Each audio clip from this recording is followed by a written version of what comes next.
ایک حدیث میں تو صاف فرمایا کہ قربانی کے دنوں میں اللہ تعالیٰ کو احراق دم سے زیادہ کوئی عمل محبوب نہیں، اتنا زیادہ کوئی عمل محبوب نہیں۔ احراق دم، صدقہ کرنا نہیں، خیرات کرنا نہیں، اس کے لیے پورا سال پڑا ہوا ہے۔ آپ صدقے کرو، خیرات کرو، مسجدیں بناؤ، مدرسے بناؤ، بچوں کو پڑھاؤ لکھاؤ، ڈاکٹر بناؤ، انجینئر بناؤ، اپنا پیسہ سال بھر خرچ کرو غربا کے اوپر، اور سال بھر ان کی معیشت کو درست کرنے کے لیے اپنے سخاوت کے جوہر دکھاؤ، سب قبول ہوگا، سب کا اجر ملے گا، سب کا ثواب ملے گا۔ یہ قربانی کے پیسے بچا کر یہ کام سکھانا کہ غریبوں کی شادی کرو، غریبوں کو مکان بنا کے دو، یہ پیسہ بچاؤ گے تو اتنے گھر ایک سال میں بن سکتے ہیں، یہ قربانی کا پیسہ بچے گا تو ایک سال میں اتنی غریب بچیوں کی نکاح ہو سکتے ہیں، یہ قربانی کا پیسہ بچے گا تو ایک سال میں اتنے غریبوں کے کاروبار لگ کے وہ دولت مند ہو سکتے ہیں، وغیرہ وغیرہ۔ تو کیا نبی کو اتنی سمجھ نہیں تھی؟ غربت آج زیادہ ہے یا صحابہ کے دور میں زیادہ تھی؟ نبی کو اتنی سمجھ نہیں تھی جتنی آج ان اکنامسٹ لوگوں کو آ گئی ہے اور ایجوکیشنلسٹ کو آ گئی ہے، آج کے حکومت کرنے والوں کو آ گئی ہے۔ کہاں سے آئی ہے یہ سمجھ؟ اس سب سمجھ کے پیچھے کچھ زہر ہے جو اس سمجھ میں گھولا گیا ہے، ورنہ کبھی 1,500 برس میں علماء امت کو، بڑے بڑے محدثین کو، فقہاء کو، علماء کو، ایسے ایسے قابل لوگ جو سائنس فلسفے کے امام تھے اپنے اپنے دور میں، جو آج کی ترقی یافتہ تمام تر علوم کے بانی تھے، ان کو کسی کو بھی نہیں سمجھ میں آیا۔ سب نے اسی عمل کی فضیلت کو بیان کر دیا، سب نے اسی عمل کو، اور آج پیدا ہوئے ہیں اس شر القرون میں۔ یہ خیر القرون تو نہیں ہے نبی نے کے مطابق، یہ تو شر القرون ہے۔ خیر القرون میں جو کوئی نہیں سمجھا، یہ شر القرون میں سمجھ میں آ رہا ہے لوگ، اور نت نئی تحقیقات سامنے آتی جا رہی ہے۔ تو لوگ یہ کہتے ہیں کہ صاحب یہ پیسہ بچاؤ، اس پیسے کو کوئی فائدہ نہیں ہے، گوشت بازار سے لا کے 2 کلو عید کے دن پکا لو کھا لو، قربانی کے پیسے بچاؤ۔ تو ان کو اللہ تعالیٰ سمجھ دے، انہیں یہ پتہ ہی نہیں ہے کہ یہ ہے کیا، یہ گوشت کھانا، یہ گوشت خوری ہے۔ یہ گوشت خوری نہیں ہے، گوشت تو اللہ کو بھی نہیں پہنچتا ہے۔ لَن يَنَالَ اللَّهَ لُحُومُهَا وَلَا دِمَاؤُهَا، اللہ کے ہاں وہ جذبہ بندگی پہنچتا ہے جو حضرت ابراہیم، حضرت اسماعیل علیہ السلام سے ظاہر ہوا تھا۔ حضرت اسماعیل نے تسلیم، حضرت ابراہیم نے رضا۔ یہ تسلیم اور رضا، یہ جوہر ہے ایمان کا، یہ جوہر دونوں نے دکھایا تھا۔ اللہ نے 86 برس کی عمر میں ملنے والے، تمناؤں کے بعد ملنے والے اس بیٹے کو جب وہ پاؤں چلنے کے قابل ہوا، ذبح کر دینے کا حکم دے دیا گیا۔ وہ اس لائق ہوا تھا کہ اپنے باپ کے ساتھ جا سکے، کہیں بوڑھے باپ کا مددگار بن سکے، اس کو ذبح کر دینے کا حکم ہوا تھا۔ باپ نے بھی ارادہ کر لیا اور بیٹے نے سنا تو اس نے بھی ارادہ کر لیا۔ افعل ما تؤمر، اللہ نے جو حکم دیا ہے پورا کیجیے ابا جان، میں صبر کروں گا، میں آپ کو اللہ کے حکم پورا کرنے میں مانع نہیں بنوں گا۔ میں بھی خوش ہوں اس میں کہ اگر اللہ کی رضا میں میری قربانی ہو جاتی۔ دونوں باپ بیٹے راضی ہو کر اس تسلیم اور رضا کا جو منظر اللہ کو دکھایا ہے، یہ اس کی یادگار ہے کہ تمہیں ہر سال 3 دنوں تک یہ مناظر پورے عالم میں اللہ کو دکھانے پڑیں گے۔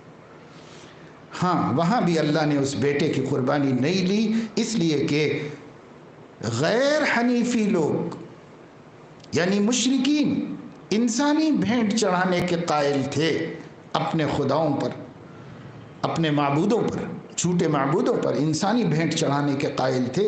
اللہ نے فرمایا انسان سب کی قربانی کا مرکز بن سکتا ہے، لیکن خود انسان وہ کسی پہ قربان نہیں کیا جا سکتا۔ اللہ تعالیٰ نے انسانی قربانی اپنے لیے بھی پسند نہیں فرمائی، اس لیے جنت سے مینڈھا بھیج دیا اور اس کی جگہ اس کو قربان کر دیا گیا۔ بس ایک منظر بتانا چاہتے تھے کہ توحید اور تسلیم و رضا اس انتہا کو پہنچ جائے، یہ حنیفیت ہے، اس انتہا کو پہنچ جائے کہ لخت جگر کی قربانی دی جا سکے اللہ کے نام پر، یہ حنیفیت ہے۔ اب وہ تو نہیں کرنا، لیکن اس کی مثال پیش کرنا ہے۔ اب مثال میں اللہ تعالیٰ نے باقی رکھا، اور اللہ تعالیٰ نے قد صدقت الرؤیا، ابراہیم آپ نے خواب پورا کر کے دکھا دیا ہم کو،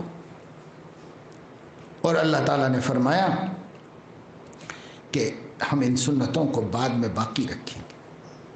وَتَرَكْنَا عَلَيْهِ فِي الْآخِرِينَ سَلَامٌ عَلَىٰ إِبْرَاهِيمَ۔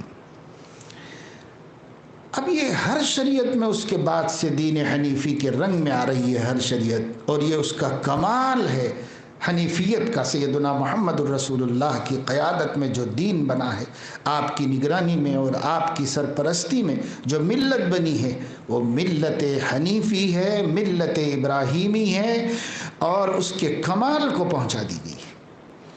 اس لیے قربانی اپنی ذات میں عبادت ہے، یہاں عقل کو لڑانے کی کوئی گنجائش نہیں، یہاں حکم کے آگے سر اطاعت خواہ۔ یہ مزاج بنانا چاہتے ہیں، اصل یہی تو مزاج بنانا چاہتے ہیں کہ تمہاری عقل کہہ رہی یہ بہتر تھا، یہ بہتر تھا، یہ بہتر تھا، یہ بہتر تھا۔ جب تک فنائے رائے کی ہمت نہ پائیے، کیوں آپ ان کے کوچے میں جائیے؟ مسلمان ہی کیوں بنے ہو جب اللہ رسول کے سامنے اپنے کو فنا نہیں کر سکتے، اپنی رائے کو مٹا نہیں سکتے، تو اسلام ہی میں کیوں آئے ہو؟ یہاں اللہ رسول کے آگے اپنے کو مٹاؤ، اور یہاں یہی سکھایا جاتا ہے کہ اللہ ہے اور اللہ کا کوئی غیر نہیں، بس یہی سکھایا جاتا ہے۔ اس لیے ان باتوں میں نہیں آنا چاہیے۔ ہاں، اس وقت میں حالات کچھ وقتی عارضے اور مشکل کی وجہ سے مشکل کے ہو گئے ہیں، کئی حکومتیں اجازت نہیں دے سکتی ہیں، کہیں پابندیاں ہو سکتی ہیں، کہیں کوئی خارجی دباؤ ہو سکتا ہے، تو اپنے عزم و ارادے سے تو اس کے خلاف کچھ نہ کیا جائے۔ ہاں، جہاں مجبور ہو جائے، الا من اکرہ وقلبہ مطمئن بالایمان، لیکن اس کے بعد فرمایا کہ جو مجبور کیا گیا تھا اور اس کا دل ایمان پر ثابت تھا، اور اس نے اپنی زبان سے کفر کا بول دیا مجبوری میں، تو اس کو اللہ نے عفو کر دیا۔ وَلَٰكِن مَّن شَرَحَ کیا ہے؟ بالکفر۔ جب اگر کفر پر اس کا دل بھی راضی ہے، تو اب یہ جتنے لوگ اس مشورے پہ کر رہے ہیں نا، اتنے مشورے پر جتنے لوگ بجائے قربانی کے صدقہ کرنے جا رہے ہیں، وہ وَلَٰكِن مَّن شَرَحَ بِالْكُفْرِ صَدْرًا میں آ رہے ہیں کہ وہ اللہ کے اس حکم کو ٹھکرانے اور ٹالنے کے لیے اپنی جی خوشی سے راضی ہو گئے، اپنی جی خوشی سے راضی ہو گئے۔ نہیں، آپ جی خوشی سے راضی مت رہیے، کسی قانونی مجبوری سے، کسی حالات کے دباؤ سے نہ کر سکیں تو پھر الا من اکرہ ہوگا کہ وہ اللہ کی طرف سے ایک مجبوری آ گئی ہمارے سامنے، ہم مجبوری میں معاف کر دیے جائیں گے، لیکن شرح صدر کے ساتھ کریں گے، اپنی خوشی سے کریں گے، یا احمقوں اور دین نہ جاننے والوں کے مشوروں پر کریں گے، تو پھر وَلَٰكِن مَّن شَرَحَ بِالْكُفْرِ صَدْرًا میں آ جائیں گے۔ اس لیے اللہ تعالیٰ سے ڈرتے رہنا چاہیے۔ ہمارا دین جو سلف صالحین نے سمجھا ہے، اسی مفہوم میں، اسی پس منظر میں ہمارا دین ہے۔ آج سمجھ میں کیا باتیں آتی ہیں، آج کے اسکالرز کی عقلیں کیا کیا رائے دیتی ہیں، اس کا کوئی اعتبار نہیں ہے۔ جو دور نبی کے دور سے قریب ہے، اس میں کیا سمجھا گیا، خود نبی کے زمانے میں کیا سمجھا گیا، خود نبی پاک صلی اللہ علیہ وسلم نے آخر 100 اونٹ قربان کیے تو کس بنیاد پہ کیے؟ کیا آپ کو صحابہ کی غربت کا احساس نہیں تھا؟ پھر حضور علیہ السلام نے حج میں 100 اونٹ کیوں قربان کر دی؟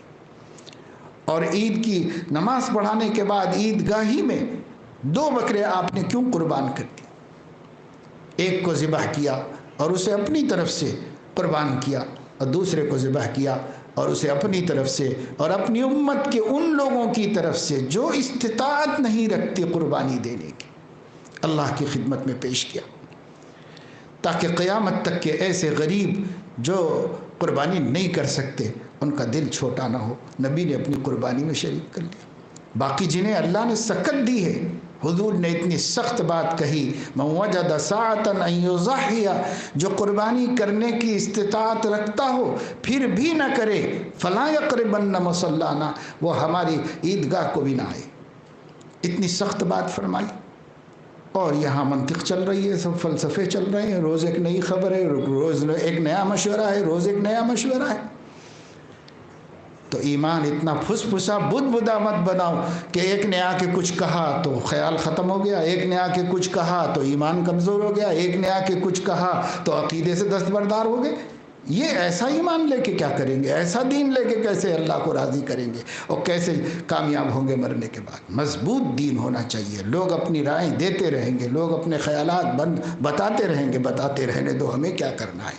ہم اس پہ قائم ہیں جو خیر القرون میں سمجھا گیا، جو خیر القرون میں کیا گیا، ہم اس پہ قائم ہیں، اور جس پر علماء کا اجماع ہوا ہے، جو جمہور کا موقف ہے۔ تفردات کی کوئی اہمیت نہیں ہے۔ ایک آدھ عالم کا باوجود عالم ہونے کی کوئی رائے ہو سکتی ہے، اس کی اکیلی رائے کا کوئی اعتبار نہیں ہے۔ جمہور کیا کہتے ہیں، سارے علماء کا اجماع کس پہ ہوا ہے اس کو دیکھا جاتا ہے۔ اسی لیے اجماع امت ہمارے ہاں ایک مضبوط دلیل ہے۔ اور آج یہ جتنی باتیں کرنے والے لوگ ہیں، اگر کھود کے دیکھا جائے تو ان میں یہ مرض نکلے گا کہ وہ حدیث رسول کو نہیں مانتے، صرف قرآن کے ماننے کا دعویٰ کرتے ہیں۔ جتنے مشورے دینے والے ہیں، ان کی اگر ہم حقیقت تک پہنچے تو یہ اصل میں منکرین حدیث ہیں، کیونکہ حدیث میں آئی ہوئی باتوں کو نہیں لینا چاہتے، قرآن میں آئی ہوئی باتوں کی تعویلات کر دیتے ہیں اور اپنے عقل کو دخل دیتے ہیں۔ ان کا امام، ان کا خدا، ان کی خواہش نفس اور ان کا عقل ہے، ان کی عقل ہے۔ اللہ تعالیٰ اپنے فضل سے ہم سب کی حفاظت فرمائے، دین اسلام پر اور اہل السنت والجماعت کے عقیدوں پر مضبوطی سے جمع و قائم رہنے کی توفیق عطا فرمائے۔ نت نئے داعیوں کی دعوت سے اور نئی نئی تحریکوں اور نئے نئے تحقیقوں سے ملت اسلامیہ کی حفاظت فرمائے۔